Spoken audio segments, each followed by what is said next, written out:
Hey guys, and welcome to the channel, welcome to our channel, welcome to your channel. And I say this because whatever content it is that you want me to put out there is something that I will look into for you and do what I can. Do my due diligence, do my fundamentals, and away we go. Right, what do we got? What do we want? What do we like? Okay, yesterday was pretty rough, right? Thinking of AMC and GME, they're both going down the pan, and everyone was worried about it, especially those that bought a couple of days before the 14th, thinking that GME was going to make some spectacular move, and it hasn't done what some people were expecting. So is that something for them to be worried about now? I wanted to look into AMC, what that's been doing. For those of you that watched that little 15-minute video that I put out yesterday, were the technicals right in what it was that I'd put on there, and also looking at Bitcoin and where we could be looking. It seems that most of the viewers they want to be spoon-fed. They want me to tell them the price targets of where we're going on the date that we're going down there, so that they know when to buy. I would be the same in most of your shoes.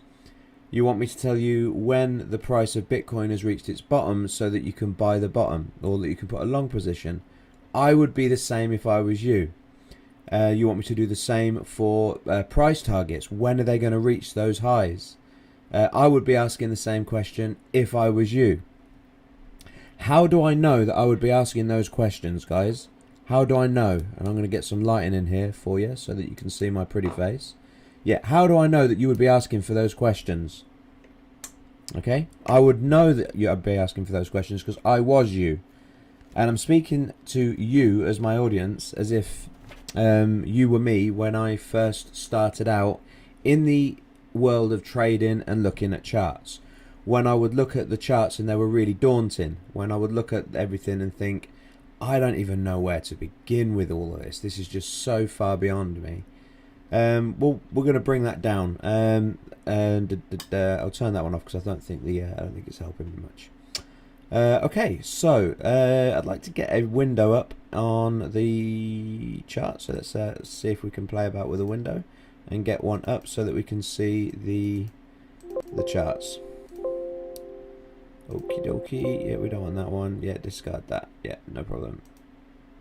And I want to look at that one. Boom, there we go. Clever technology, eh? Right, so where are we? Let me just move me out of the way so that I am less of an interference. Where do I want to be today? Because I want to feel more comfortable. Do I want to be up here, down here, down here? Where do I want to be? Oh, this is making me dizzy. Well, as I'm kind of looking up at you at the camera, maybe let's get center, yeah? And as I'm looking kind of down at the charts there on the screen, maybe to have me up here, looking down on the charts just there like that. What do you think? That's a good place for me to be. That way, so go in the corner, why not? Guess I can get away with doing that. Something to look at, anyway. Sorting things out. There we go. Okay, so let me bring up, first of all, I'll bring up the GME because I think the wider variety of you guys are GME. And yeah, so what was it I was saying yesterday about GME and had been saying? Well, obviously hindsight's a wonderful thing, but this descending triangle, I said we would end up probably trading from on this day. We would end up trading, we'd have the weekend, probably come down and touch this line, and then go up and then come down. And this would get tighter, potentially coming out towards the 19th, and then another break up to the upside or to the downside. And it took me out. It ended up breaking down, which was a shame for yesterday because people were, we knew that it was going to make some kind of move, but we were hoping for the upside due to the FUD, not the FOMO, sorry. But it hasn't. It's broken down. But I was confident, and we put a line in, didn't we, and said that a VCAP bottom would happen at this price, where I typed in yesterday onto yesterday's show, VCAP bounce. And what is a VCAP bounce? Well, if I bring up the candles and change it from a candle, so each day represents a candle, to a line, then we can see that the price action now is just a line of where the prices have been in the past. Probably makes a little bit more sense for people that have not done trading that much before or looked at charts to see a line rather than candles. But the problem is with lines is they give us a lot less information than candles do. Okay, so a VCAP bounce that I was talking about would be that if we would come down here, the price would come down, hit this bottom, and then ended up coming straight back up. So yeah, earlier on, about, I don't know, an hour ago, when I was kind of just opening my eyes, we were actually touching the VCAP bounce line that I wrote in yesterday.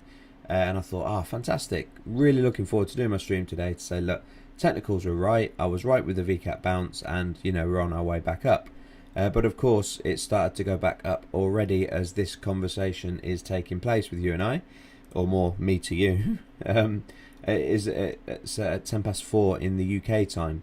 But it is possible that we could end up closing the day a little bit further down and then bounce up tomorrow. So we'll see. We'll see. Who knows? I personally would like to see if it doesn't come down. Let me get the candles back up because I wanted to show you just where that is going. Obviously, like I said, the candles give you more information. So this is what I'm doing now. This is where the price went down to, and it's on its way back up. So it touched the bottom, touched where I said the VCAP bounce. It came just a little bit below it. And then you would generally, if you're going to trade it, you would trade the way back up again. But I would be happy to see it come down and just come along and across for a little while, or even make sideways movement along this VCAP bottom bounce that I put in there. And whilst that was taking place, I'd like to see the RSI just dip for one day into the oversold mark. That would give us such a bullish technical pattern that yeah, it would be really good to go that way. Okay, so there we go. That's GME without any fundamentals and looking into the things that they're looking into, which yeah, I'd like to start raring off and talking about all the stuff that GME that I've learned over the last few weeks of getting into and got into. So looking very positive at the minute for GME. They've got a massive market cap. They're a very strong company. All of this rubbish that was happening with the Reddit groups and the hedge funds and all the rest of it, all this really is like noise. If I do this, all you can hear there is white noise. It's just noise. Listen. Especially if you've got headphones on. You can just hear all that noise. It's horrible. Yeah? Those of you who remember televisions back in the day when you didn't have a channel on, you'd have all the little hundreds and thousands of little white and black dots on the screen, and you'd have that shh noise. Well, that noise is called white noise. And essentially, when we're looking at price targets, all up here and down here is noise. It doesn't mean the proper value of the coin right there or here. Okay, wherever it is that you're looking at, it doesn't mean anything. So what we're trying to do is trying to filter away the noise, so that all you've got is the voice of the coin, the voice of the price of the asset, without the noise in the background. Okay, so I need a little bit of noise in order to communicate with you guys. And like, the noise sometimes is a good thing, because when you've got a little bit of noise, then you can find out whereabouts the noise starts and ends at the bottom and at the top, to be able to take it out and filter it out and put some kind of gate there, so that it says anything above that I don't want to look at, anything below that I don't want to look at. I just want to look at the actual genuine value of the price of this asset. Okay, and it's like that when you're dealing with meme coins, or you're dealing with stocks and shares that have got a lot of people manipulating it, and that goes right across the board, and it has done for many years. It's only while we've got these computer systems that we're able to now bring in help to be able to distinguish between noise, because before that they had to deal with people that had very clever brains, unlike mine. However, I had to learn, and I've learned, and now I can do it. So it just shows that you don't need to be clever to be able to read these charts. You just need to be able to put time in and put work in. So trading isn't for everybody, and if you aren't one of those sort of people that have got patience and can hold and not get worried and emotional when your asset goes up and down, then I would say trading isn't for you. Maybe pay a professional advisor or a professional trainer to trade for you. That might be a good idea, but certainly not Certainly not you to do it if you fall into any of those above categories that I'd mentioned. Okay. Okay. Right, that's GME. Let's have a look over at AMC, and I'm going to come over to the chat in about 2 minutes. But to do that, you know, sometimes you guys have been on and watched me. I've made mistakes in the past where I've struggled to find the chat room, and it's happening again, which is rather frustrating. So I'm just gonna have a look at that. But while I'm doing that, let me show you that chart so that you've got something to be looking at for a minute. And just look at this purple line here where I did golden pocket for a turnaround. So I wrote in here golden pocket for a turnaround. I made it purple. This was yesterday, and I said even though we're coming down and it's bad news, the chances are we're going to go into this golden pocket and then turn around. Yeah, because that's what this golden pocket does. It's a strong area of turnaround. So you can have a look at that in absolute amazement that I was able to predict that as well as GME, because I am a fortune teller, a teller of events for the future. Okay, give me a sec. I want to go to there, then I want to go into there and there.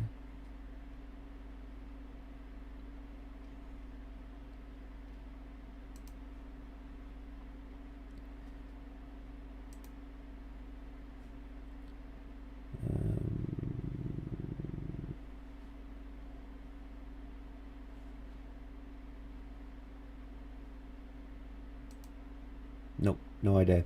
Looks like, guys, I have got an issue with the chat.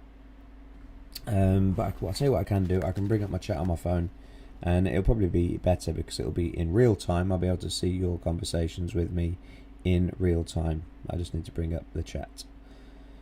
I bet I know who's on here already, because you guys are lovely, loyal supporters of my channel. You are wonderful people. Okay, so I'll just leave that there.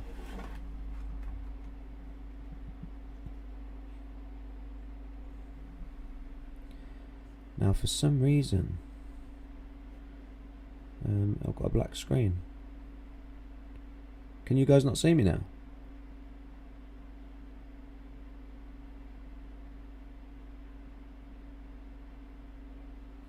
Oh dear. Oh dear, oh dear.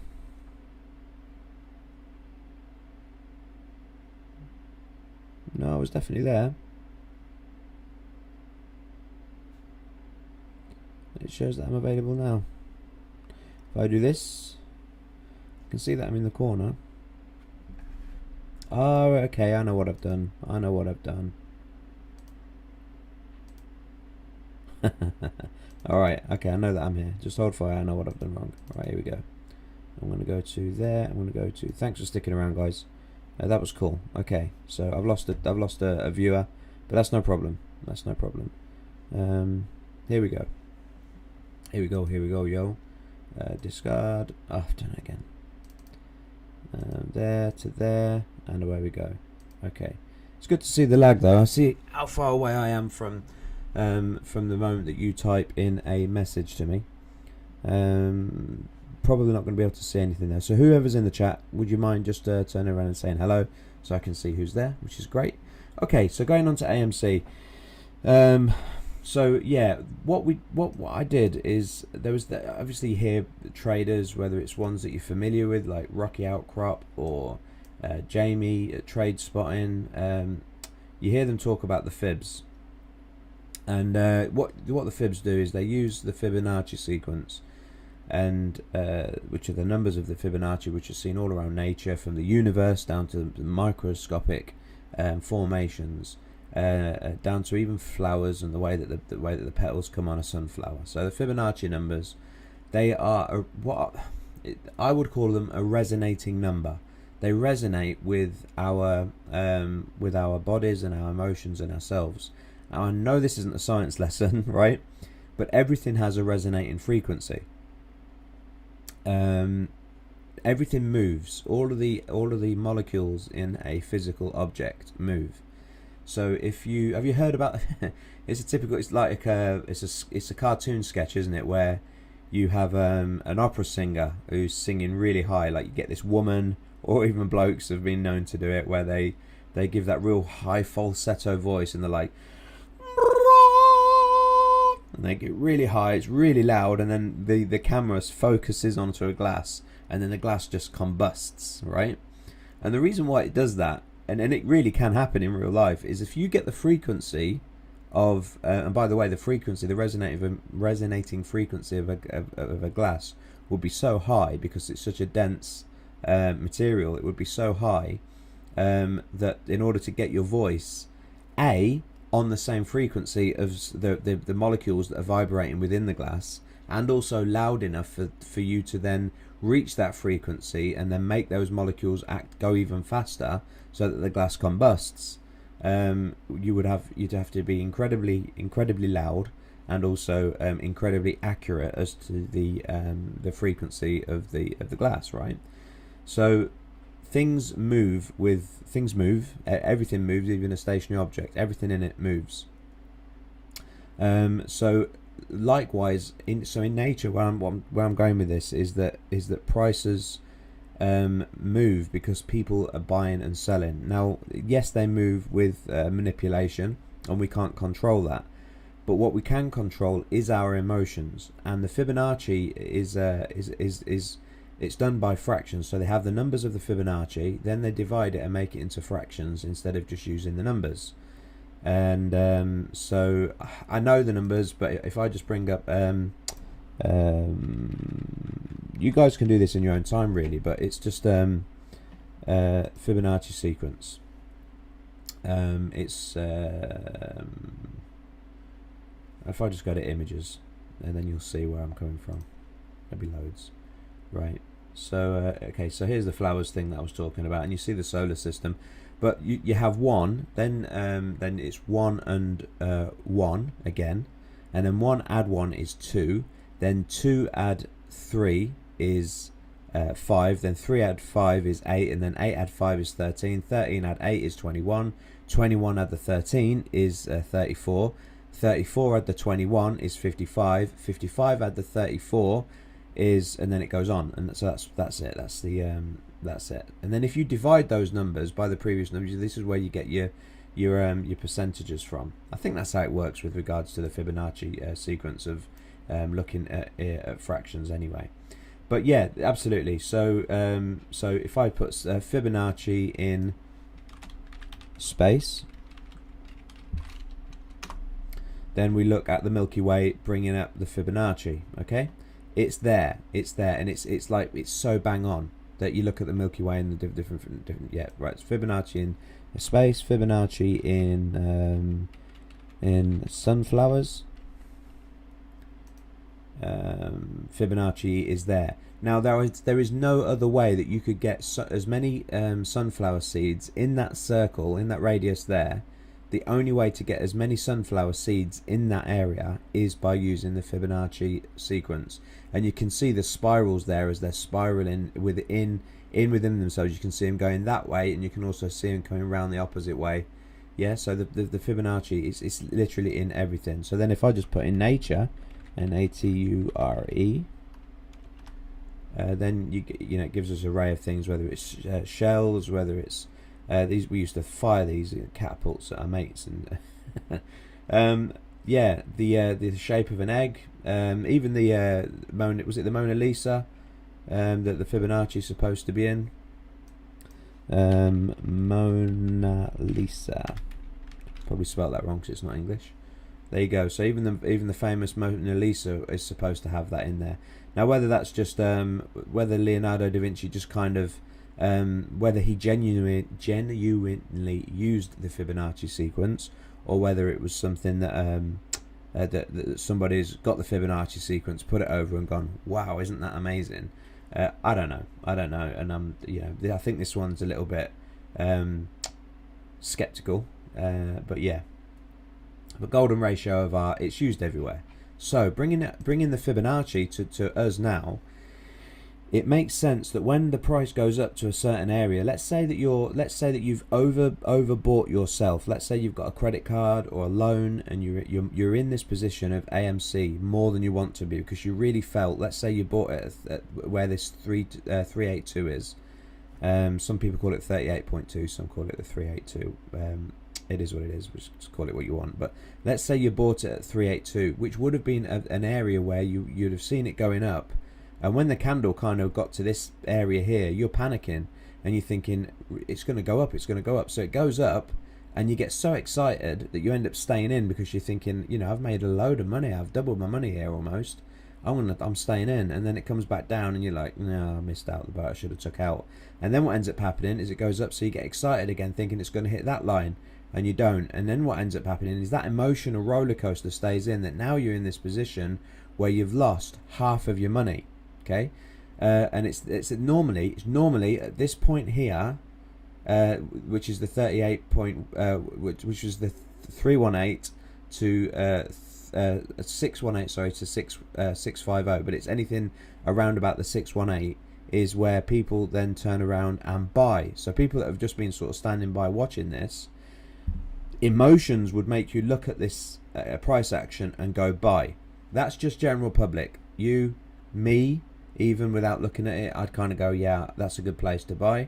But it's also the people that bought here. It's also the place, funnily enough, where emotions would tell us to sell, because we think that it's going to go down here to the 78.6, or right down here to kind of almost no man's land. Okay, so the why are the fibs so important? Well, the fibs resonate with us, just like we have that resonating frequency. The Fibonacci sequences there, they resonate with our emotions.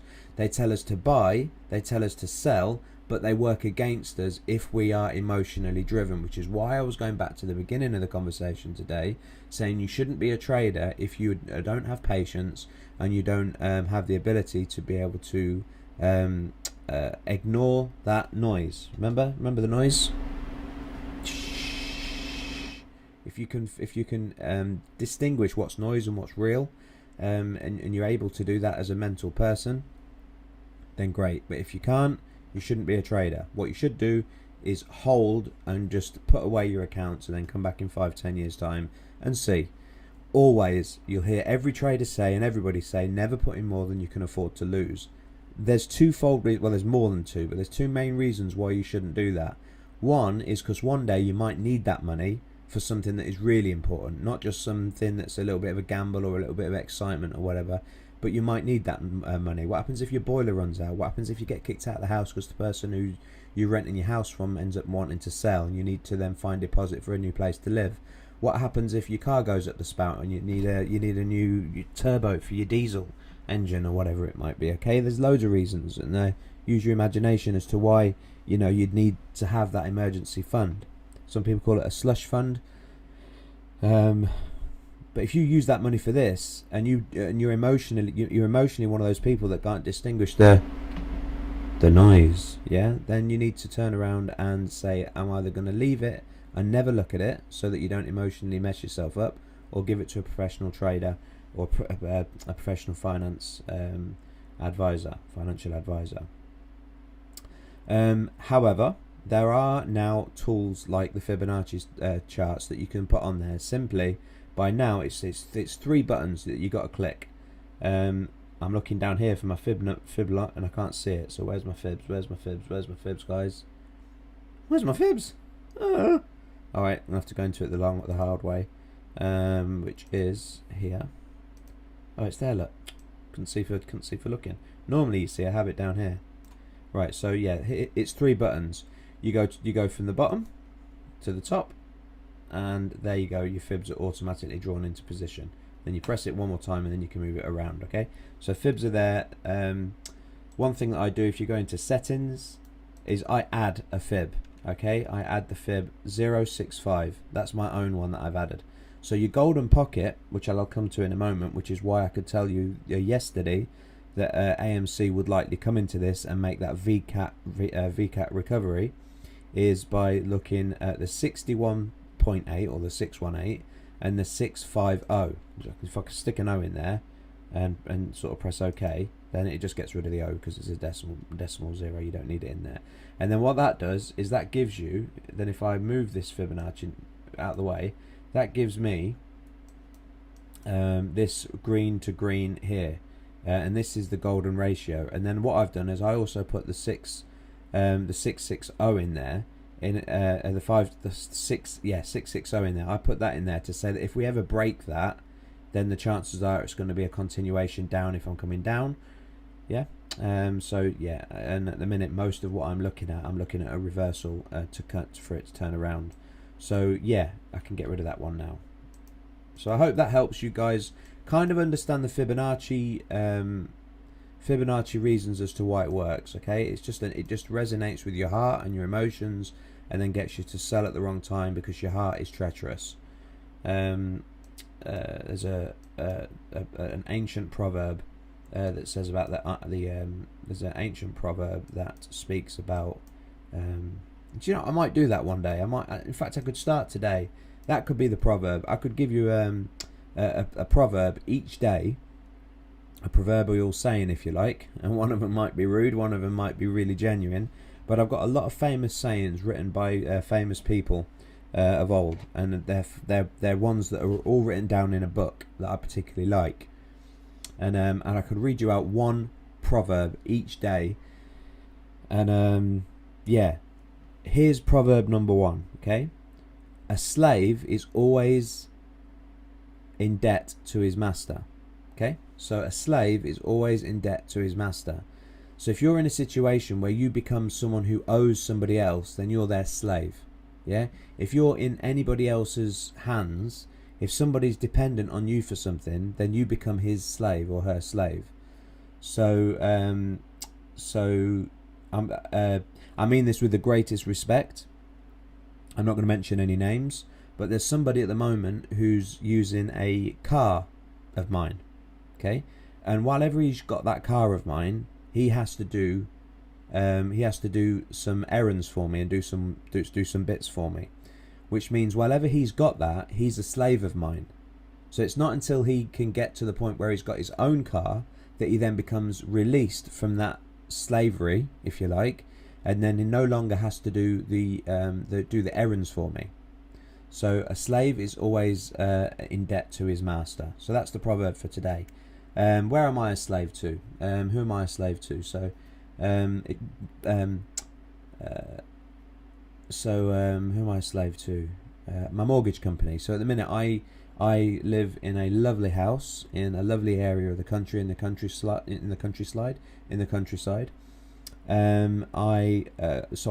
I'm slave to the mortgage company, because at any time that mortgage company can turn around and put the interest rates up so high that I can't afford it, and then I have to move house. So I have to do everything in order to keep the mortgage going and to keep the house going. So I'm a slave to that person. So yeah, you're always a slave to your lender, whoever it is that's lending you something or helping you with something. Okay. Now another one, a same proverb. You might be a smoker of cigarettes and being addictive to cigarettes. You might be a drinker, and be a slave to the drink. So what you are is you're a slave to these companies because you can't stop smoking or you can't stop drinking. You'll tell yourself, well, I like my drink, so because I like it, it's not that I'm a slave to it, it's because I like drinking. I like to get drunk every day. Or I like smoking, I'm not going to stop because I like to smoke. You call it what you will, but all it is self-denial, because whilst ever you're in that situation where you have to ask people to borrow money to pay for your drink or pay for your cigarettes, or if you find yourself in the situation where you're a slave. You're a slave to the company that make the cigarettes or the drink, or you're a slave to the product itself. So we need to break free from it. And the way that you turn around from a financial point of view and go from being a child to a fully fledged hatchling, if you like, you're now your own bird. You fly your own nest. You walk your own path. Is where you can turn around and stop being the slave and start becoming the master. Look for opportunities to find people that need stuff. Use them to then get on the back of, and then they can help you. And then you are then for a while as long as it takes for them to be released from your debt, for you to then be in control. So if you owe people money, or if you owe people services, or you owe people things, turn that around, get them paid off, get it done. Take this advice and reverse it. Look for people that need help them, and then they'll always forever be in your pocket.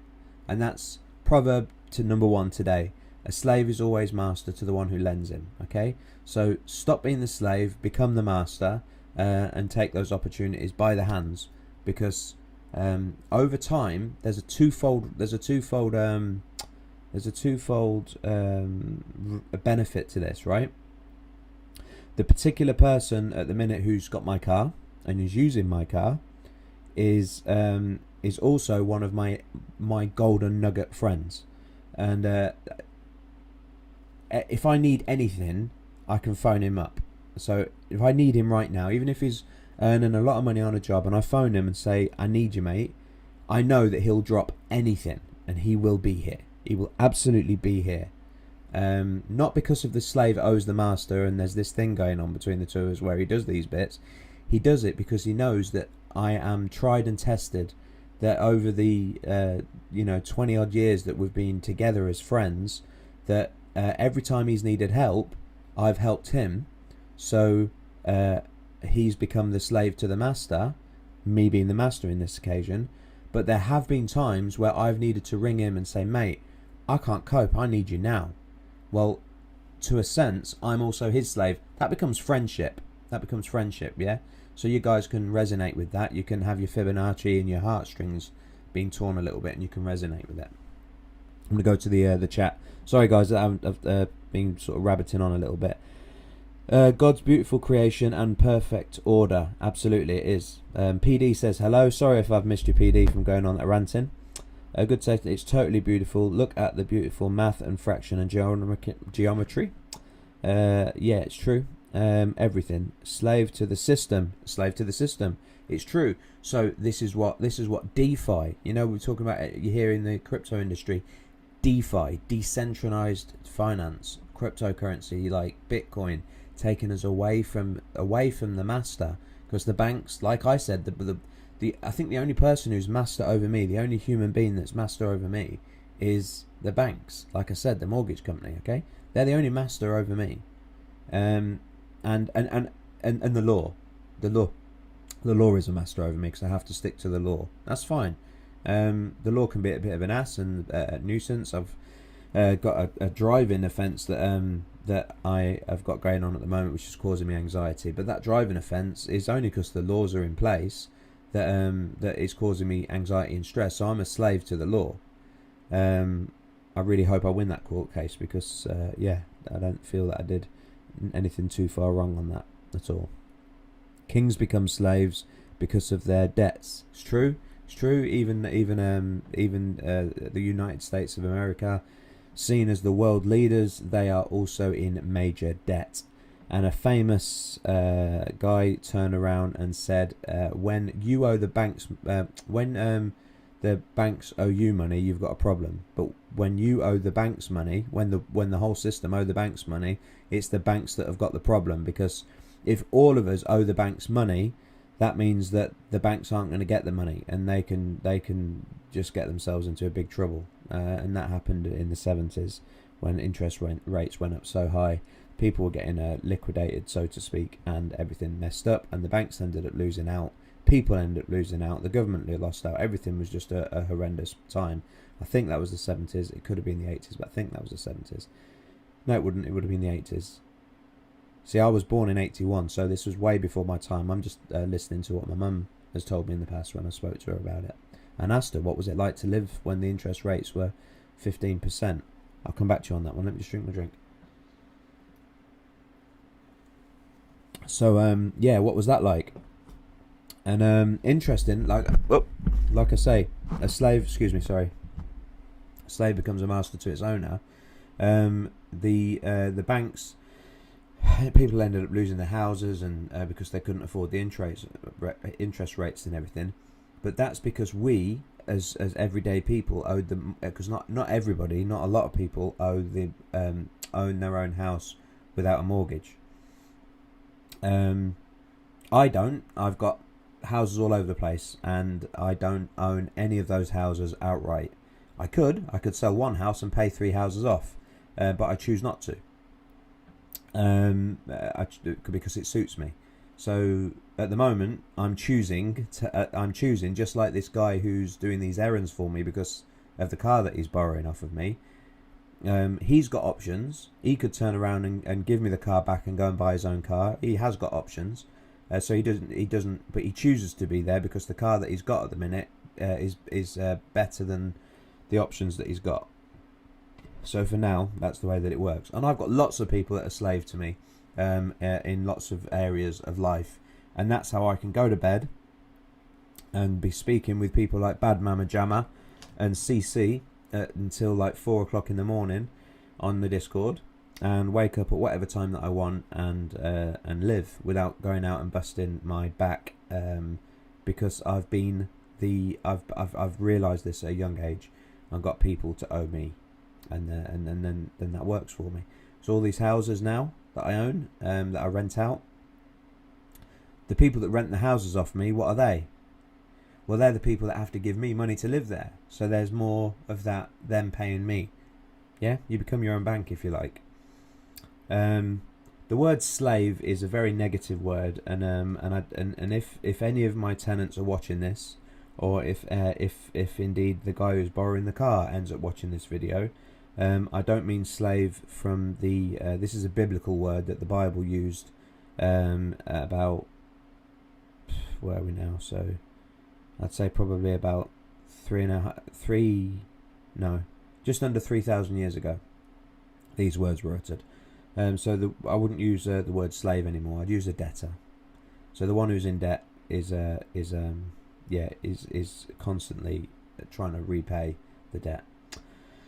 Right. So there's me backpedaling a little bit, but it is ancient words in an ancient book, and yeah. So that's not preaching it yet. It's just a proverb from the book of Proverbs. I think it's the book of Proverbs. I'm pretty certain it is. And yeah, I'll give you one each day. But those proverbs, if it's just such a practical book, and it's it's incredible, that book of Proverbs in the Bible. Doesn't speak about Jesus or God or anything, or anything that can be turned around and used to prove that aliens exist according to the Bible or anything. So nothing godly and preachy, but it's just such a practical book of lots of books that are in that book, the Bible, and it's the book of Proverbs. Anyway, no preaching. I'm not interested in that. Right. What do we got? Anthony Williams, really learning loads. So Anthony Williams is similar to myself, independent thinker. Would be a master, but understands the value of friendship and puts the value of friendship above being a master. Which brings me on to another topic, really, is choosing your friends wisely. Okay, these are just life lessons. If you've got a situation where you are hanging around with people that listen, right, first of all, I'm going to mention drugs right now, and it's a very, very sore topic for me, the topic of drugs, the illegal drugs and prescription drugs. It's very close to me because there's a friend of mine who I've known since I was 2, and it's not Gavin who was on here the other day. Me and him went to nursery, and I love him, like really, really. Is a really, really close friend, but he is absolutely slave to drugs, drink, everything. So much so that I have to stop hanging around with him, because if he comes and hangs around with me, if he's having a drink or a beer and he's in my house, then I end up having a drink and a beer with him. So you have a drink and a beer and you have a giggle about old times at school or things like this, and then the conversation starts going down a route that you don't feel comfortable with. People that he might have slept with, or people that he's beaten up, or and the conversation starts becoming degraded. It starts becoming debauchery. It starts becoming just an area of life that I'm not interested in going down. But the more you drink and those conversations happen, fighting, and you end up speaking about fighting, which then brings you back to the days when you used to go out on purpose just to, when you're in your late teens, early 20s, you go out to go and see how many bouncers you could turn around and knock on their ass or whatever, and it just takes you back into areas of your life that you've gone past. You've elevated yourself above that now. So if I didn't have that particular person around, who I love so dearly because I've known him for so many years, if I didn't have him around my house, and instead I had someone like Anthony Williams, who's just popped up on the chat, around my house, or Gavin around my house, or Rocky around my house, or pretty much as far as I know from the conversations that I've had with most of the people on this chat today, like Grace, like Mark, these are the conversations of people that I could have around my house, and I could even have a drink with. And I know that the conversation would be wholesome, upbuilding, it would be encouraging, and we would be able to find ways of bettering ourselves, whether that's financially, through the economy, the economics of the world or whatever, or whether we could better ourselves just by turning around and saying, hey, really nice to meet you and have you around my house today. Let's meet up and do this again. And you would walk away from that conversation feeling upbuilt, encouraged, and you will have learnt something about something. Yeah. So these life lessons here are really, really powerful. So hang around with people that are on your status or level or higher. And if you are going to hold yourself in the association and company of people that are lower, and I don't mean that any human being's above or lower than anybody else from a value point of view. That's a cat. Can you hear the cat? Hiya, Mackie. Hiya, Mackie. Do you come and say hello? Do you want to come and say hello to everybody? You could be famous. Yeah, you could be famous. Come and say hello. Don't want to say hello. She's just going to keep meowing, I think. So I need to put the cat out. Give me a second, guys. You guys are really important to me, but I'm afraid the cat's more important right now. Otherwise, Aisha's going to start meowing because she wants to go in through the door. And the other reason is because I love the cat. So give me a sec. Maggie, come on then. Come on. Come on then. You come in. Come in. Shh, wait. Hello. This is Mackie, everyone. This is Mackie.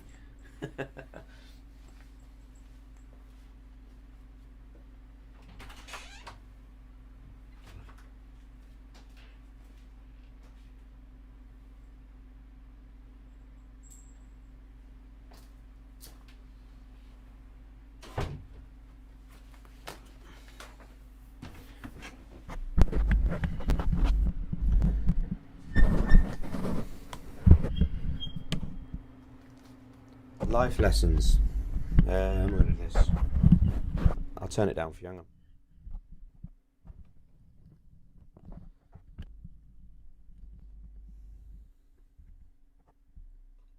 Okay. Yeah, so life lessons. How to become a millionaire. How to become successful. Whether it's successful financially, successful with yourself, with your emotions, how to look at yourself in the mirror and be happy with the person who's staring back at you. So many areas that we can look at. And full disclosure, I'm not happy with myself. I'm not happy with the person who's looking back.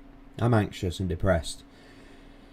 And what makes it worse is I know that all the things that I'm talking about to you guys. Some of you won't know this, some of you will, but all these kind of things are things that it's easy to say, but actually getting on with them and doing, very difficult. You say to the drunk person, look, the drunkard, you're not going to get yourself better in life on the right tracks. You're not going to be able to have a solid family life and all the rest of it until you stop drinking. That's easy for me to say to that person, but for that person to go away and stop the drinking, almost impossible, but possible because lots of people do it. And they will have to go teetotal. If they genuinely have been a drunk all their life, they need to go teetotal, and that's the only way. Okay.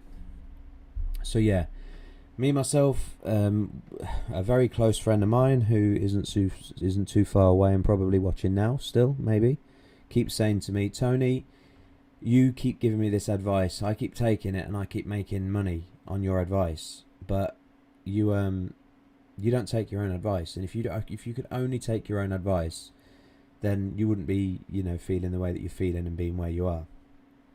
Not talking about finances here, just talking about other areas of life. And he's right. So sometimes you got to listen to other people's advice, but listen to your own advice as well. If you're stuck in a rut, get a pen and paper or a whiteboard and brainstorm. Turn around and brainstorm. So the big circle in the middle is your problem. Okay, what is it? What's your problem? It's rhetorical. Could be anything. And then start brainstorming. You remember brainstorming from school where you put a line outside the triangle and then put in different options about how you can get out of this situation that you're in. Then once you've done that, you might find that you've got 3, 2, 3. You might find that you've got 10 different options about how you can get out of that problem, right? Well, once you've done that, then you can get all those different options as to how to get out of the problem, and then write those options down on a in a line, all underneath each other, and then put a number 1 to 10 next to each one and say which one of those is going to be most effective. Now, there's going to be 2 different numbers that you're going to want to put there. One's going to be which one's going to be most effective, and the other one's going to be which is the easiest to do. And the law of averages states, when you're looking at life coaching and dealing with your own problems and becoming successful in whichever way you feel success is measured, is that those laws of averages are the one that's going to be the most difficult to do will have the biggest reward. I'll say that again. The one that's hardest to do will have the biggest reward. The one that's easiest to do will have the smallest reward. And that is the... Excuse me, just one moment, please. Alright, no problem. Mackie was wanting to... Yeah, anyway, okay, cool. Do you want me to put your thing on after this stream? Do you want me to put it on? Oh, you haven't sent it. But it's on YouTube, isn't it? I could put the link on. Alright, so Sabine, one of the girls who is doing what it is that I'm saying to you guys to do today. She's making progress to become a master rather than a slave to the system. She's going to college to learn how to be a film producer and do editing and filming. So she's looking at finishing her degree and going on to do bigger, better things. But for now, she's here as a tenant and putting up with me and all of my intricacies. We put up with each other, bless her. Yeah. So and what she's done is she's put together a 10-minute video for her coursework, and I'm going to put that. It's only 10 minutes. Really, really great. Leaves you on a like a knife edge on a cliffhanger. What's going to happen? And that's all I'm going to say. Otherwise, I'll spoil it for you. You're welcome. So yeah, please guys, like and subscribe to her and follow her, because every time that she brings out something, she's just cool and hip, and she's young and got loads of energy and stuff, and it's just fun to watch. So she's a cool kid, and yeah, all of that lot. Okay, right, where were we? I want to look at these charts, and that's what you've signed in for, and now you've got life coach talk. Oh yeah, so then you write down, and the law states that the hardest one to do will give you the biggest results. The easiest one to do will give you least results. So for me, like now, I'm feeling anxious. Genuinely am. I'm really anxious right now about stuff that's going on in my life that's out of my control. Okay, so I've got problems, and so what I could do is I could turn around and write on the list. How am I going to feel better? That could be my thing. That could be my big one in the center. How to feel better. Top one, tidy my living room. Yeah. Then it would be tidy my bedroom, and then tidy my office, right? The office that's around me, and that laundry room from the from How to Buy Bitcoin video. Yeah, so which is why Sabine has just come in here, right? Getting her laundry ready to go to college or work or wherever she's going or whatever she's doing today. So at the minute, I've got like a bunker, like a nook, if you like a nook, which I'm building specifically for this channel. and I want to get all of the Bitcoin logos, cryptocurrency logos, sorry, and have it all out there and kit it all out so it's properly soundproofed and you don't get that kind of room echo that you can hear in my voice inflections now. So we'll get all that out, and I can also make it into a bit of a studio so that I can do my live recordings for my music. So yeah, I'm halfway through building that. So that's another thing. Finish off studio. Wash up my pots from yesterday. So there's a lot of cleaning stuff going on here, right? You get it? You sort of get where I am with stuff. And okay, so there's the list of things to do, and I need to send a couple of emails out that are really, really frustrating me right now. So I write emails to certain companies. Okay, right. So there's my list of things to do.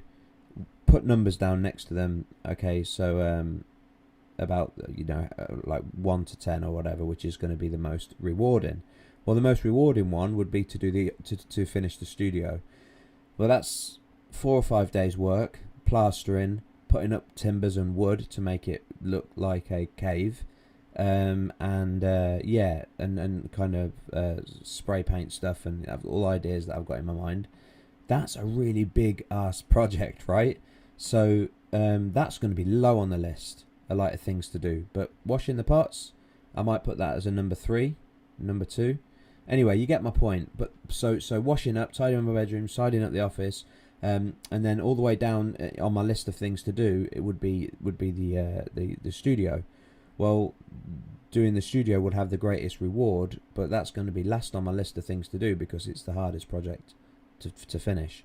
But if I was to take the time to finish the studio, then the rewards that I would get back from that, both you would get the rewards because it would sound and look better. I'd get the rewards because, hey, I've got my studio now and it's really great.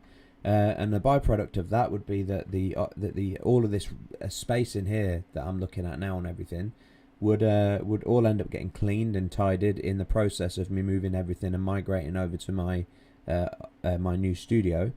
So everything would all start clicking together and start becoming good. But you bet your bottom dollar that if I was to sit down and do that thing, the first thing that I'd do is probably do the washing up, the pots. I've got a dishwasher, so I've got no excuse really. It's just loading the dishwasher. It'll only take a couple of minutes. But that'll be number 1. That's the first thing that I'm going to do. But there's only like yesterday's, there's a pan and a wooden spoon and the knife and fork and the plate from yesterday's dinner. So there's not even a lot to do. But that'll be the one that I would do. And that'd give me the least reward. But that's the first one that I'd do. So they need flipping. If you're going to do that, the ugly one, the one that's horrible to eat, the horrible to do, that's the one to get on with first.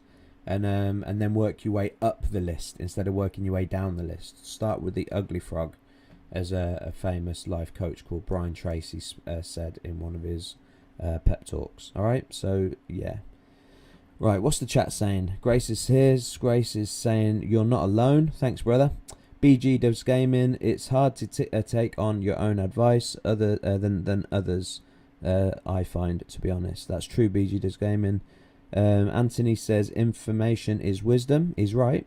PD says, it's easier to give advice than to take it. True. Nice to meet ya. That's awesome. So you're in the room with me. We're having a whiskey or a drink, or maybe even just a cup of tea, right? So yeah, good friends are important. Oh, that's where I was going. I was saying that before Sabine walked in, I was saying that if you are going to associate with people that are not on your level, and that sounds so vain, doesn't it? Because if I was to listen to someone talk about, I don't hang around with them because they're lower than me, that would, if you were to just take that into that context only, then you would say that, well, that person there, if it was me, if you were to just take out that clip, would show that I'm shallow, heartless, and if anything, I am the epitome of a character, of a person of character that's the opposite to that. People that are in that situation, that are in a financial need, physical need,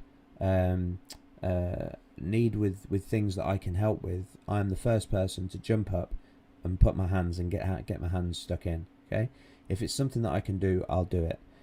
And hospitality, I'm always opening my house up to friends and family, and people that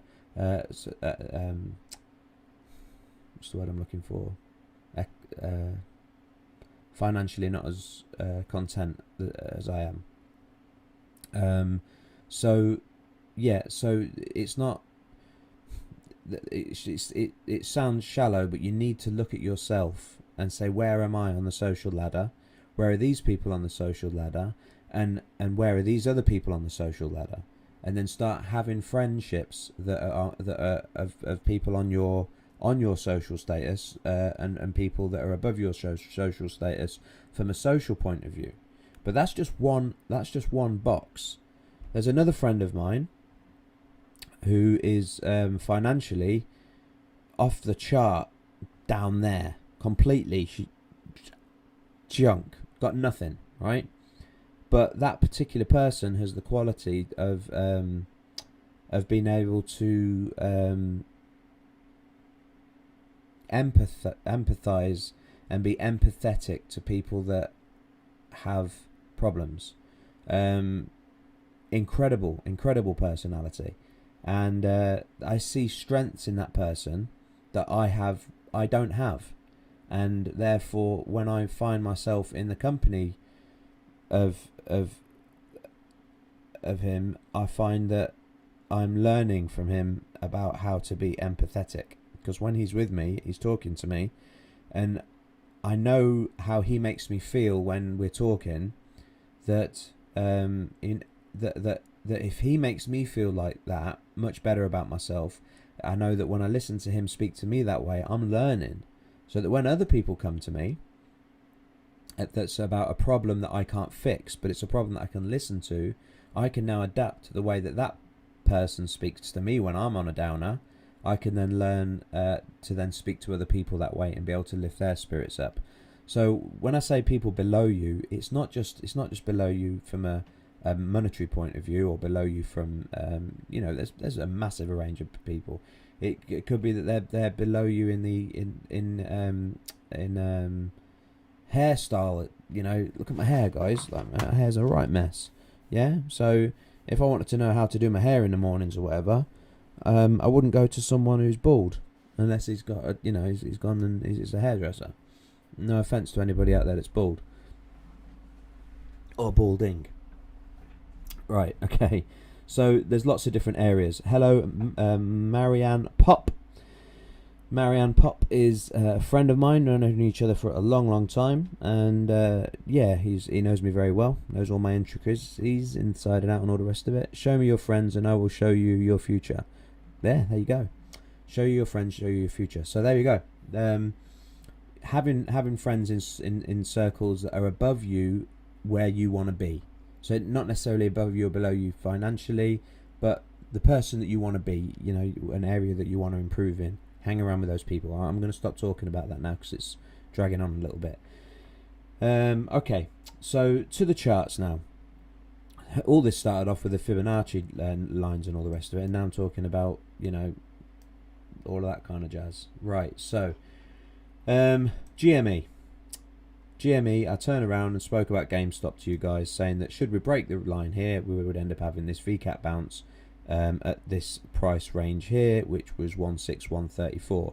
It reached it, and if we put the line on, which I did earlier, you'll see that we are indeed now touching that line and ready to make the VCAP bottom. So I'm quite happy that it's done that. But does that mean that I'm a fantastic trader, or that I've got any special skills that you guys can't have? No, it doesn't. It just means that I can use the Fibonacci numbers. No, the truth is I can't use the Fibonacci numbers. What I can do is I can draw on the charts, because a mathematician has decided to be able to use this Fibonacci number, divide it by its previous self, bring up the Fibonacci fractions, and then stick them on a chart by clicking 3 buttons. And because I can click those 3 buttons, I can bring up the fibs on a chart. That doesn't mean that I am anything special. I'm not that mathematician. I'm not that computer programmer. I'm none of those things. All I am is someone that can look at the charts and go, I know to go there, and I know to go there. And there's videos on YouTube, including my own videos, which will show you where to go from what point to what point, and how I use the Fibonacci lines. So that doesn't make me anything special. It just shows me and should show you guys that the Fibonacci sequence works when done correctly. All right, that's good stuff. Okay, being successful, Sisters Grace says, all good. Being successful involves more than reading a chart. Appreciate your testimony. You're welcome, buddy. You're welcome. Okay, so so there we go. That's GME. So we're gonna hopefully, if I was right, have this VCAP bottom. Now, what I'm doing here when I'm putting this in here is I'm just looking at what the charts are saying, but I'm trying not to take into account the noise, that noise, which I'll do again for you. Yeah, that noise. Whoa. So if you guys had your speakers on loud, then I'm sorry. So that noise that you can hear, that shh noise, that white noise, yeah, that's what all of this up here is. Now, in order to find out where we're going, I've had to use the noise, which is why I haven't drawn my Fibonacci lines from kind of these areas here, maybe this area here to the local high, which might be a more accurate term long term about where the price is going to come to. But for now, the Fibonacci is going from the bottoms and the top, so taking into account all the noise, which we have to, because the noise is relevant, because it's like me talking like this. Then what you guys need to do is you guys need to sort of, like, at your end, you guys need to start taking off the treble, you know, putting up a little bit of bass to try and make this horrible sounding person who's on YouTube sound better. So you need to adjust your bass and treble and middle, your EQ, your parametric EQ, whatever it is that you're using, so that you can end up making all of that noise sound more like this. And then we can make it even better by turning the noise right down, and then this is like a really high quality audio. But the only problem is, to have high quality audio like this, it means that half of my face is covered up by the microphone, and I don't think that you guys can see me properly. You can't see my mouth, you can't see my smile, you can't see whether I'm being genuine or not.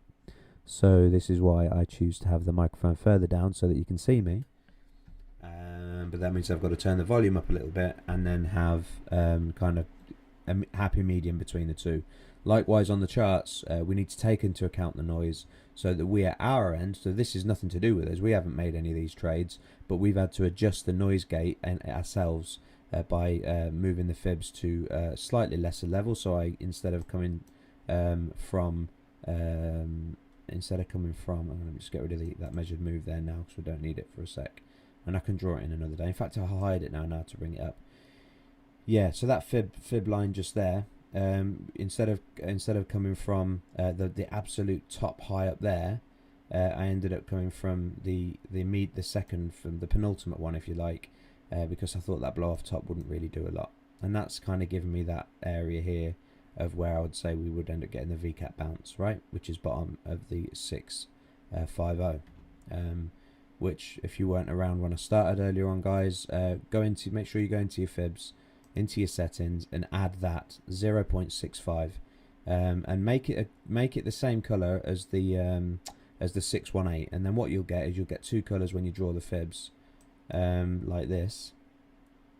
You get two colors when you draw the fibs, and those two colors, the two greens, are your golden pocket, and that's when you can go into your drawing and draw in a rectangle around about from the top to the bottom, and then you can turn around and say, oops. You can bring him up then and turn around and say, well, that's my reversal zone where the price will reverse. All right, guys. So there we are, and there we have it. These numbers down here are great, because these are price targets for the future. Now, as we are all in the GME community, at least, we are all diamond hands. We know that the fundamentals of GME are going into the NFT, the digital art world. We know that they've got a new CEO, who've got exciting things for the future. We might decide to draw our fibs the other way around. That way, instead of having targets to the downside, we can end up having targets to the upside by bringing up the fibs, going from the bottom, my bad. Bring up the fibs. Go from the top, which I was doing here, to the bottom. We go to the all bottoms of kind of here. Then we can start using we can start using this blow off top, because then this will start making valid future amounts. Then we can pull the price down, and we can start looking at where GME is likely to go in the future. So the 618 becomes 1.68, then 2.68, then 3.68. So these are your potential turnarounds for when you have your retracements later on, when GME does end up going to the moon. All right, guys.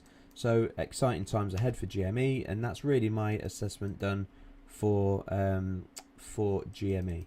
So if I just undo those and go to where they were, which was there. All right, I think it was there. No, it wasn't. Was it one down?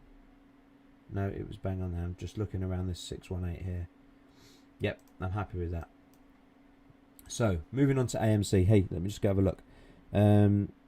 Grace, all good. Grace says being successful involves more than reading a chart. Appreciate your testimony. Okay, no more chats. Okay, so yeah. So after those life lessons and things, we're moving on to AMC. So that's how I was managed to draw this golden pocket and turn around and say that, you know what, when we hit it, we're going to move up because of that resonating frequency of a glass, and the opera singer being able to smash the glass on those comical sketches you see.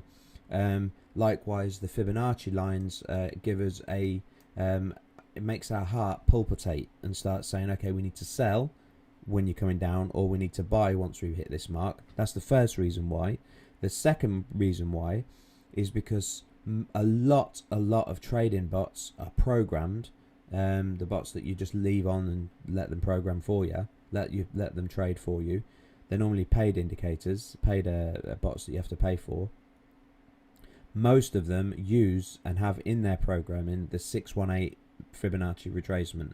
So if it's coming down, they won't put their sell order, their buy order in until that price comes and gets touched. And right in the center of it is where AMC came down to today, and it's bounced up. So that's how I was managed to turn around to tell you yesterday. AMC, I was cringing the other day when I was turning around and looking at something positive here and going, you know what? I think AMC's is going down, and then I said, yeah, just forget it, we're going down. But where are we going down to? The golden pocket. Golden pocket, then we're going to make that recovery. Now it might be that that we might get a little bit of resistance here and end up coming off of the 312 again, and we might come down and come down to the 716, the 786, sorry. But you know, we don't know what's going to happen. So this might just be a short-lived retracement, or it could be a complete kind of VCAT recovery, ready to make an M pattern if we're going to end up coming down further, or you know, whatever happens. We won't know until we get there. All we can do is speculate. But here would have been a great place. Obviously, it's hindsight now because we're not. It's hindsight now because we are above this area or pocket. But it wasn't hindsight yesterday. So if any of you guys ended up listening to me yesterday and saying, well, Tony thinks that a golden pocket turnaround for AMC is here, whilst we were kind of around about this yellow line, then you could have put yourself a buy order in for AMC here if you're going to dollar cost average. And I think I said that in the video. I'd have to go back and have a look. But I think I said, you know, here, no financial advice, but here would be a good time to get your orders in and start buying AMC. So if you did and you had it done, then already you would have been up by 10% on your money. So yeah, Fibonacci, great stuff. Is it me that's any good?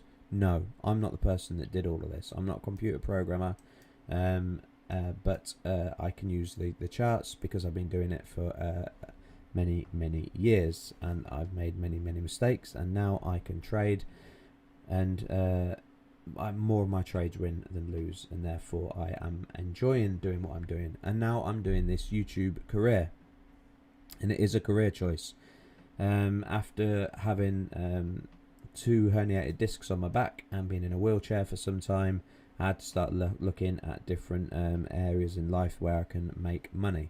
And I saw famous life coaches, trading coaches online, and how much they were earning, and I thought, wow, these guys are making a lot of money, so I'm going to learn it. Couldn't find a course, couldn't find an open university course that just did trading and teaching this, and I couldn't find one that just didn't scream out to me as if to say this is scam.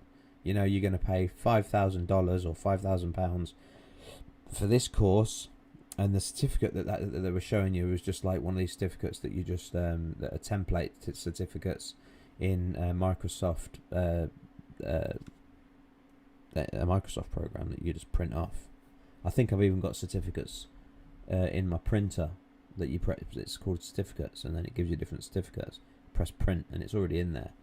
And yeah, so they're really bad. So just get some high quality card in your printer, and then print off one of these certificates and say, there you go, you've graduated from Tony Wright's crypto class. So yeah, I wasn't happy to do anything like that. So I spent hours and hours and hours, which no doubt most of you do, looking at YouTube videos, learning how to trade. Fundamentally and factually, I am doing that for you. I remember what it was like when I first started, and the journey, and trying to find people that could teach me the things that I needed to know. I couldn't find anybody. Nobody in the UK anyway. That's not because I don't like different races or different, including the Americans, which I think is most of my viewership. But I wanted someone in England that spoke the native language. Now, English in America and English in the United Kingdom, obviously ultrally similar. They're very much the same, but you have very in the States have very different way of explaining things, and not only have that, but you have different laws.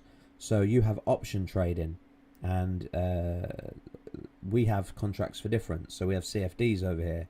So I didn't want to be confused by you guys speaking about the political elements of what's going on in America, where we in England, we've got a different law system, different tax system.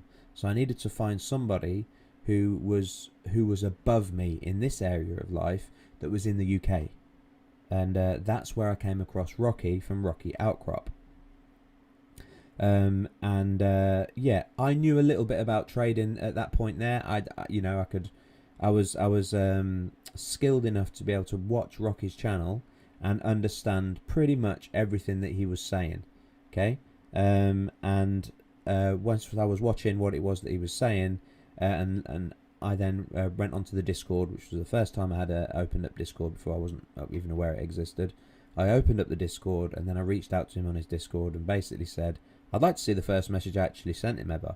I'd like it would have been something along the lines of, hey, I'm really struggling here on this investment that I'm in. Can you help me or something? I don't know what it might have been. And yeah, and me and Rocky have spent hours, and I've watched pretty much every single one of Rocky's videos from back then, every single one. And now I watch him when he releases a video. I watch him on double speed. And whilst loads of people say they can't understand him because of his accent, I can understand his accent on double speed because I've watched so much of his videos.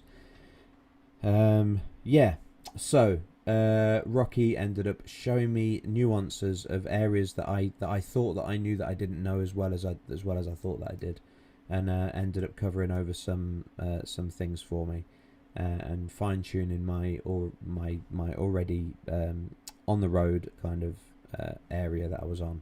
And it was good, and me and Rocky have become good friends.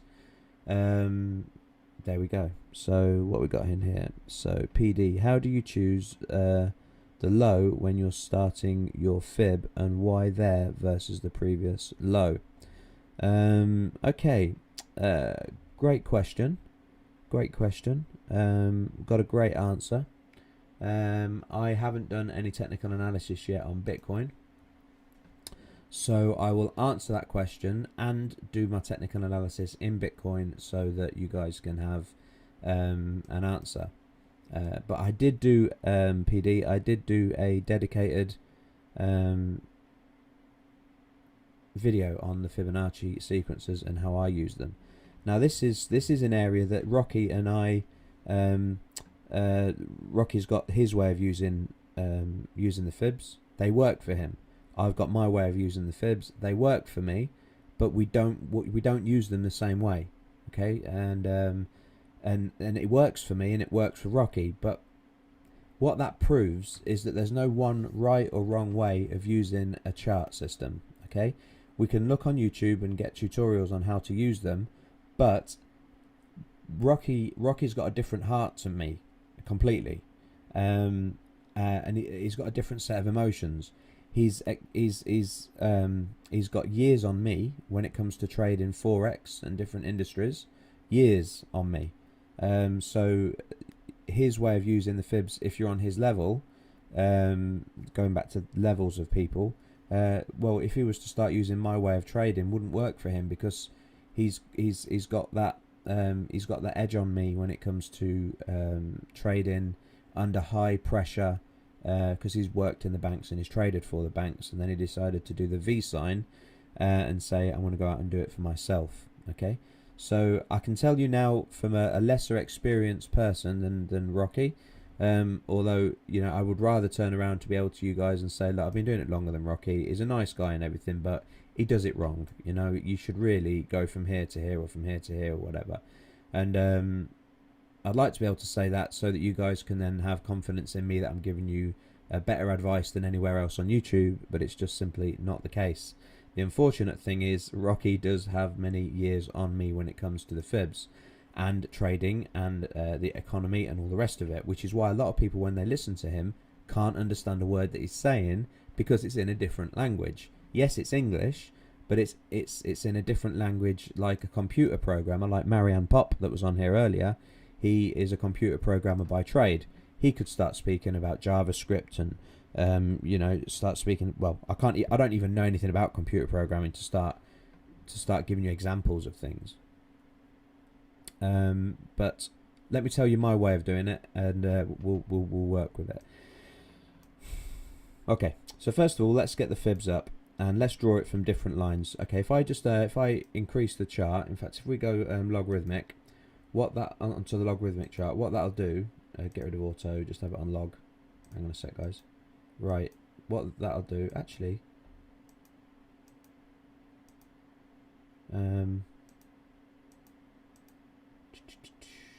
okay. Those of you that don't know what logarithmic is basically everything above, you know, as it goes up on the chart. Like this is on logarithmic now, so each one of these kind of lines here on the chart on the almost sort of like the engineer's paper, if you like. If you like, look at the distance between 3,000 and 3,800 here is the same distance on the chart. But if we go all the way up here, a similar sort of distance is like the difference between 6,000 and 8,000. So a £4,000 increase is only, if we draw a trend line from, say, 6,000 to 8,000 is, so 6,000 to 12,000, yeah, 6,000 to 11,000 is only that long, roughly. But if we, as I come down the line here, can you see how that's, I'm only moving a little bit, but it's kind of going down like massively. Means that the same distance there, I mean the distance between there and there is 2,000, is 8, 9, 10, 11, is £3,000. So that's £3,000 of price action. Whereas if you grab the chart, grab the line here and go up here, then the further up you go, because it goes up by the factor of 10 for every bip. Yeah, eventually you end up, it'll end up being so small when it gets to like 1 million that, you know, the 3,000 gap is so small. So that means what that does is that shows you that as if everything's going up by to the power of 10, which I think that's how it's set up for most logarithmic, linear logarithmic, if you like, because logarithmic can be anything. You can change the functionality within logarithmic to whatever values that you want them to be at. But the generic linear logarithmic kind of is to the power of 10, which means that that's what that is. So when you press the log button, what you'll find is everything here ends up getting squashed right down, and everything down here ends up getting made bigger. So if I press log now, here's that bit, yeah. So here, this little bip here, when I go to log, ends up becoming really big. All of this is really big, but everything up here becomes so small, when the reality of it is what's up here is actually bigger than down here, because log has compressed the prices higher up.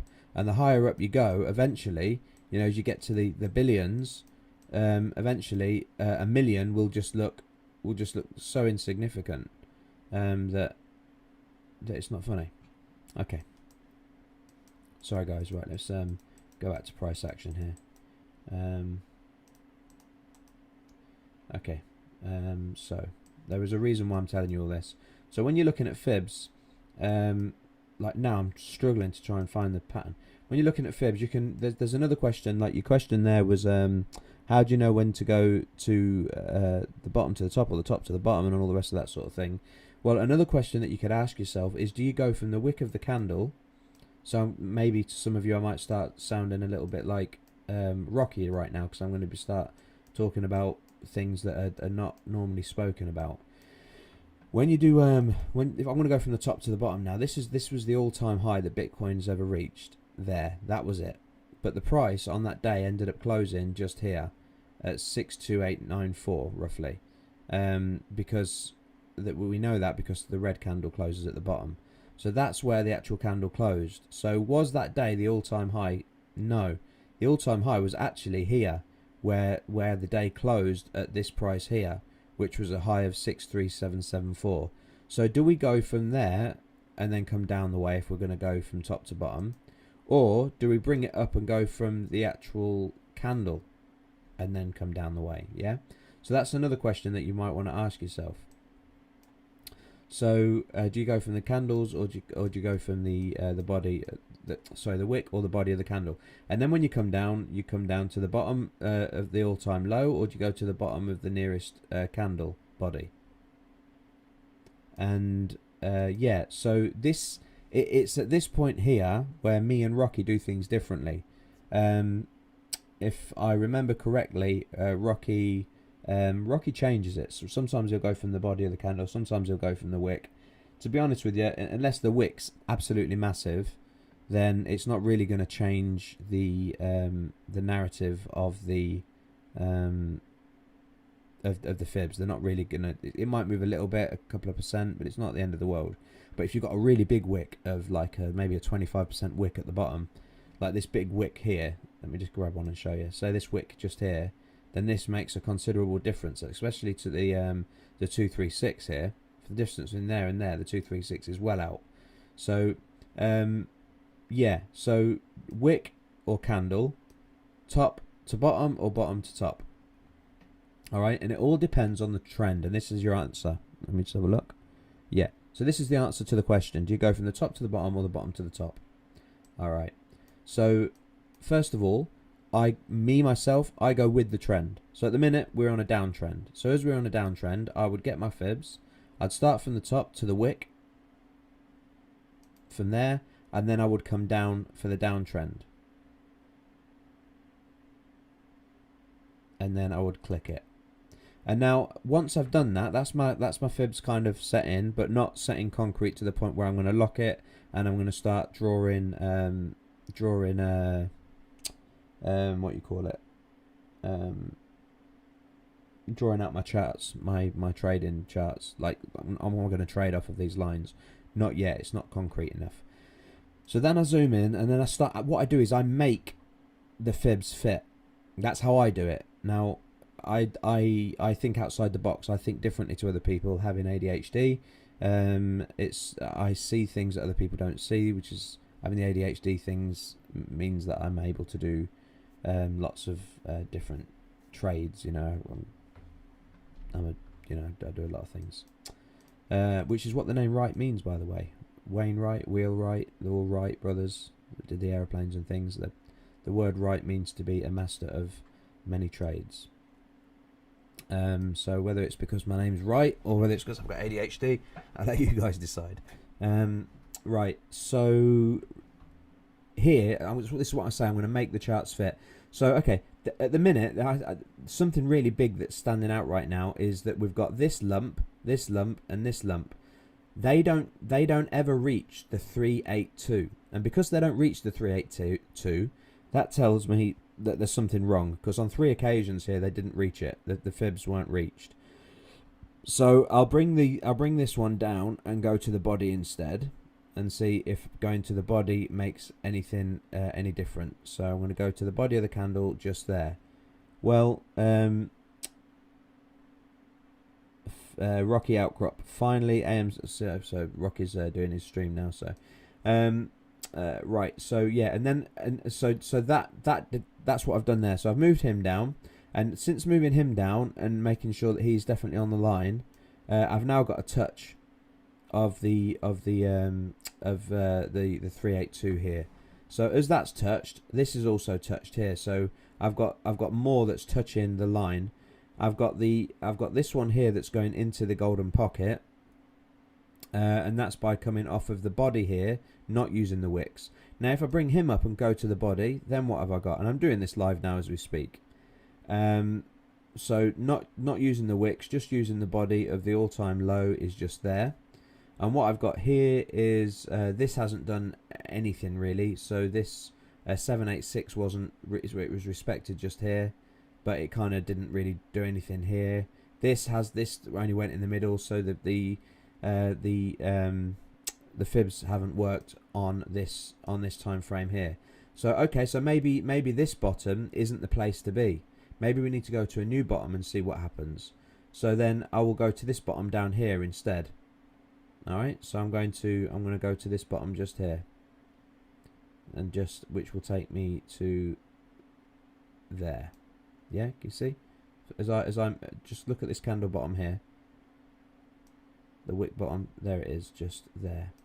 So going from there to here, I have found now that I've got these candles here, they're all bouncing off of this 78.6.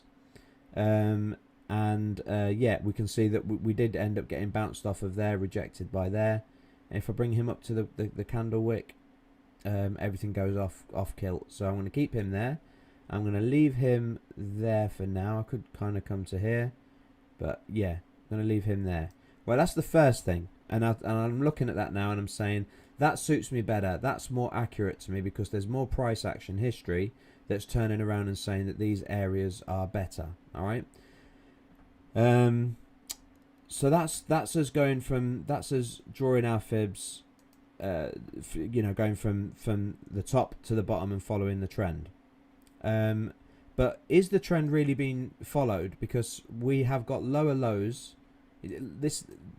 I'll get onto time frames in a moment, right? But at the minute, the lows that we had recently, we keep going up. We're making, that's a high there. There's a higher high because it's higher than that high. Then another high, and it goes up. And then the bottoms, you've got the bottom here, and a higher bottom, higher bottom, higher bottom, higher bottom, higher bottom. And then here, we start bucking against it, and we've got a lower bottom and a lower bottom. But what I'm looking for now is, and I'm still saying that we're in an upward trajectory. We're still in an upward trend, because this low here that we've had here is not lower than this very big low that we had. It's not lower. So until we start breaking prices and coming down to lower lows, that I would turn around and say this is no longer being respected, and we are unfortunately going to be in a massive downtrend where we could end up seeing lows of $20,000, right? So would I draw it from the top to the bottom? Yes, sometimes, which now brings me on to time frame trading. All right, if I'm just going to be trading for a couple of days, I want to make some money over the course of a week or two, then I'm now going to be looking at the tops here and the bottoms here. At the minute, I'm in the middle, so it's a no trade zone. I would wait until we end up reaching some of the bottoms somewhere down here to previous support, and end up putting buys in there and then sells in there. But if I'm into something where I can just turn around and say, look, there's a load of money that that I can afford to just blow away if it goes wrong, I'm just going to stick it in there, then we're still in a bull trend, which means the fibs have been drawn the wrong way. So then I would delete the fibs, and now something interesting is about to happen. And the interesting thing what's about to happen is if we go from that bottom there, and we end up going up the way instead. Hang on a minute, if I bring them over here, then you'll see. If I go from here, and go up the way instead,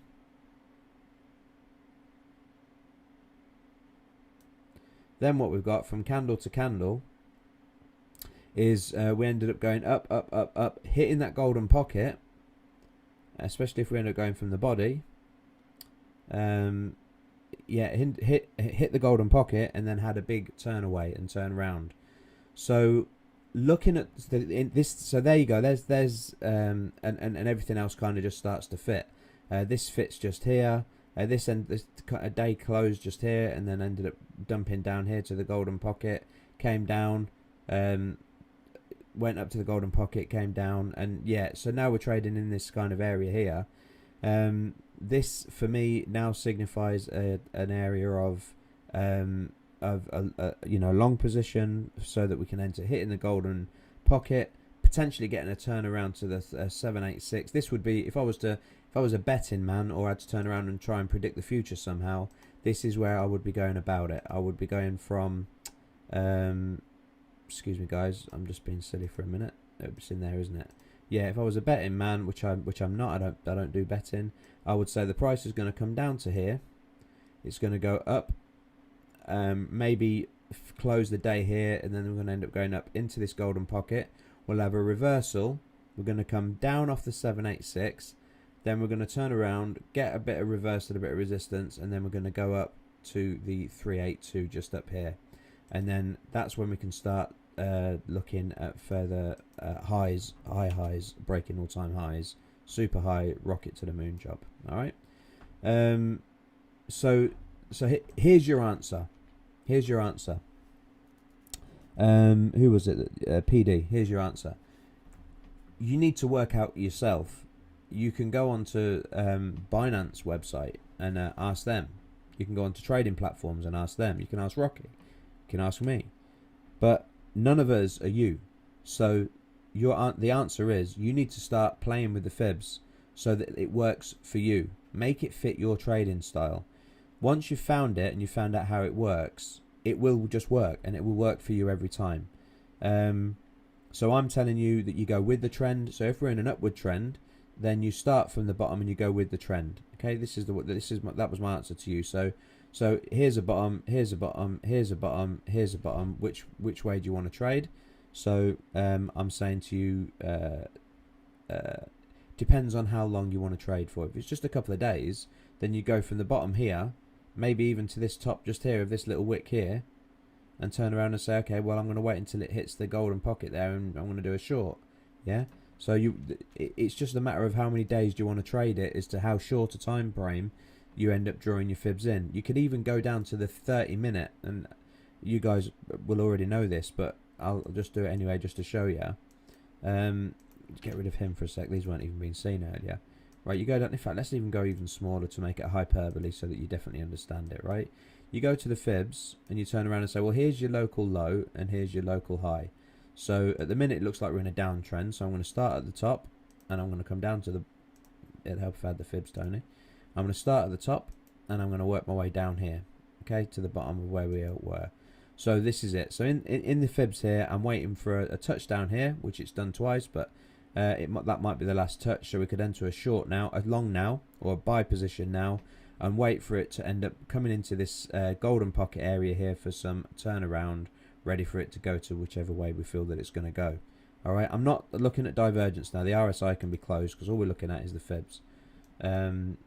Yeah, but then when we go to the daily and we pull the price action down,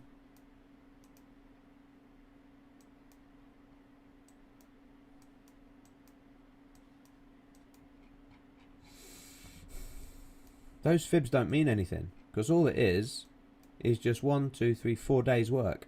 It's just 4 days. It doesn't give you anything. If you go to the weekly, it doesn't even fit the week. It doesn't even fit a tenth of the week.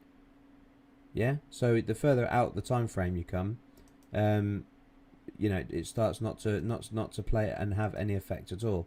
So top to bottom, candle to candle, wick to wick, I mean, or what time frame, all depends on the trade that you're doing. Do you want to be in it and leave your computer alone and come back in a year? In which case, do the fibs from whichever way fits the fibs best, whichever way the trend's going. In my case, I like to go with the trend. So if it's in and upwards, I'll go from the local bottom to the local top, and then you know, put my entry in, and then I'll come back, you know, and whenever it is that I want to come back. It's going to be a long ass trade forever. Then that's what I'll do. But if it's just something where I want to make some money that day, I'd go to the 15-minute to the half an hour chart, maybe the 15-minute chart, and I'll chart it out there. Or yeah, and the list goes on. That's a generic, encompassing answer. That's a generic, all-encompassing answer. But I think I know what you mean. I think you want me to tell you: do you draw your fibs from here, from this low? Do you draw your fibs from this low, this low, this low, this low, or this low? Where do you draw your fibs? And that's what I'm saying. Make it fit. Make your fibs fit. Rocky would be cringing if he was listening to this, right? So you go from here to here. Do they fit? Well, that didn't fit anything. This didn't even go into this. This went above the golden pocket, which could kind of work. So that would be an okay place. But we've never come down to this area here since. So that doesn't really work when we draw the fibs from this low here, right? So, oh, sorry, my bad. So from this low here. So, all right, let's keep going down to this low. That's bang on there because we came right up and touched off that twice. And we've come down, we've nearly bounced off of this 786 here. And we've gone in a couple of times now and hit the golden pocket area and done a reversal. So there seems to be a really good place. Okay, let me move it down again to there. That's not so great because 2 days we ended up going above it. So that's not as good as there. All right, let's go down to this low here. There was a lot of action along that line where we ended up bouncing off, coming and touching here, coming and touching here. So that might be a good place. But nothing was respected there, and it didn't work. All right, so do we come down to here? Nope, nothing lines up there very well. Go to the COVID dump. COVID dump was pretty good. It predicted on the 382 there. It predicted the 382 there. But now, a lot of occasions we've come down, and so I would say then that going to the all-time high on the way down was good because we managed to get those. But now, because the price actions doing all this, I would say that has now nullified the COVID dump bottom for your price. So I would now be looking for newer lows because that's too far gone in the past for day trading for a considerable amount of time. So now I'll just simply go up until everything matches and works right. So there it works right. It works right because we came down and touched that. It works right because the golden pocket ended up getting a reversal. It works right because the 50% mark was touched and respected. It almost works right because the 236 ended up bouncing off just here, especially if we end up taking that down a little bit to the body of the candle. Then everything fits. That fits, this fits, that fits, this fits. So here you go. That is, so it's just there basically. So we're looking at the bottom of this candle here. Can you see here? Well, we ended up just breaking out. There's this pattern here breaking, and then that's where the breakout happened. So that's where I would go from. I'd go from there, and then that would be my fibs. And I'm now looking for entry into the 618 650 area, golden pocket, to either do another reversal or break through. If it breaks through, then great. Then I will go into here and reverse it. Just turn around and go into settings and go to coordinates. I think it's coordinates. Where is it? Style. Maybe it's down here. Reverse. There you go. Boom. And now that's reversed it, and the golden pocket's up here. So all that's done is just flipped it as if you're drawing it. Instead of from the top to the bottom, you're drawing it from the top to the bottom. Okay? So that's the answer to your question, hopefully. I've given you what it is that you need. Okay. Wow, what a stream. We've done loads, haven't we? We've spoken about life coaching. We've spoken about association. We did the proverb on a slave to his master. Yeah, it's been all in all a pretty good day. So what do I call this stream? Because I've called it AME, blah, AMC, sorry, in GME. Yeah, what shall I call it? Guys, who's still on? What have we got? We've got 5 top chats. I don't know how many people are viewing. But yeah, what do you guys think that I should call this? Call this in the. What do you think I should call it? AMC, GME, and life coaching tips. How about that? Does that sound any good?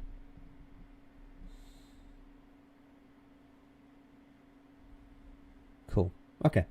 I am going to exit, and yeah, I'll say goodbye to everybody.